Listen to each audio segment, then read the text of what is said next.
दोस्तों, जो सच्ची घटना मैं आपको सुनाने जा रहा हूँ, इसमें एक लड़का अपनी भाभी का अश्लील वीडियो बना लेता है और भाभी के साथ ट्रेन के सफ़र में अश्लील हरकत करता है। दोस्तों, ये सच्ची घटना है उत्तर प्रदेश के ज़िला फ़तेहपुर की, जहाँ पर एक घर में कुल 3 लोग रहते थे। पति राजेश, पत्नी दीप्ति और राजेश का भाई संदीप।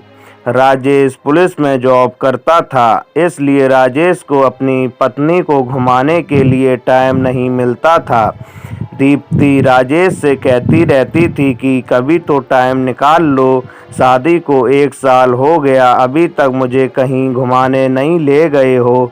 तो राजेश कहता, मुझे छुट्टी नहीं मिलती है, तुम संदीप के साथ घूम आओ, जहाँ दिल करे वहाँ।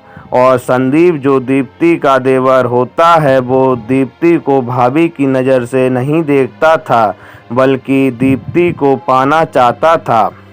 पर उसको डर था कि कोई बात हो गई तो फिर क्या होगा, इसलिए एक दिन दीप्ति नहा रही थी। नहाते समय संदीप ने दीप्ति का नहाने का वीडियो बना लिया और उस वीडियो को हर रोज़ देखकर खुश हो जाता था।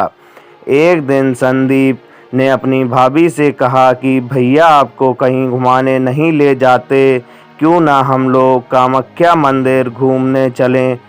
तो दीप्ति भी राजेश से पूछ लेती और कामाख्या जाने के लिए तैयारी कर लेती है। 20 दिसंबर 2019 को दीप्ति और संदीप नॉर्थ ईस्ट ट्रेन में दिन के 3 बजे फतेहपुर स्टेशन से बैठ जाते हैं। दीप्ति की सीट ऊपर की बर्थ पर कंफर्म हो गई थी, पर संदीप की कंफर्म नहीं हो सकी, इसलिए ये दोनों लोग एक ही सीट पर बैठ गए। ट्रेन फतेहपुर से छूट चुकी थी।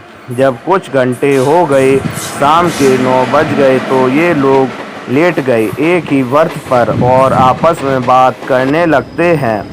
कुछ देर बाद दीप्ति कहती, संदीप मुझे नींद आने लगी।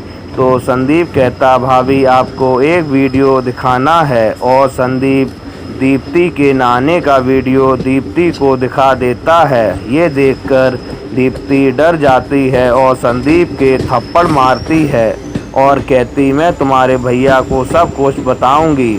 पर संदीप कहता, बता देना, पर जिस दिन आप बताओगी उस दिन ये वीडियो हम वायरल कर देंगे। तो दीप्ति कहती, तुमने ये वीडियो क्यों बनाया, क्या चाहते हो। तो संदीप कहता, आपको पाना चाहते हैं, और वो अपनी भाभी को छूने लगता है। पर दीप्ति कहती, मैं शोर मचा दूंगी। पर संदीप नहीं मानता और दीप्ति के साथ अश्लील हरकत करता है, मतलब गलत काम करता है। दीप्ति बस रोए जा रही थी और ट्रेन के उस कोच के बाकी लोग सो चुके थे, क्योंकि उस टाइम रात के 11 बज रहे थे। संदीप ने अपनी भाभी के साथ गलत काम किया और सो गया। दीप्ति रात भर रोती रही। ऐसे ही सुबह हुई। दीप्ति ना किसी से बोल रही थी, बल्कि डरी हुई थी। कुछ घंटे बाद जब ट्रेन कामाख्या स्टेशन पर रुकती है, तो ये दोनों ट्रेन से उतरकर कामाख्या मंदिर के पास जाकर वहीं होटल में रूम ले लेते हैं। पर संदीप दीप्ति से बोलने की कोशिश करता है, पर दीप्ति संदीप से बिल्कुल भी बात नहीं कर रही थी। इन्होंने कामाख्या मंदिर के दर्शन किए और ऐसे ही 2 दिन होटल में रुकते हैं। इन 2 दिनों में संदीप ने अनेकों बार दीप्ति के साथ गलत काम किया।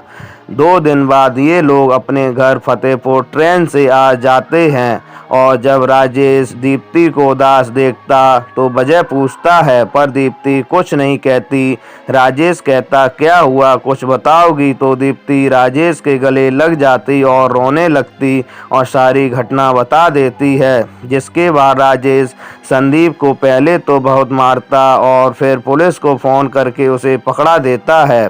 दोस्तों, सच्ची घटना की कहानी कैसी लगी? अच्छी लगी तो मेरे चैनल को सब्सक्राइब कर लीजिए। धन्यवाद।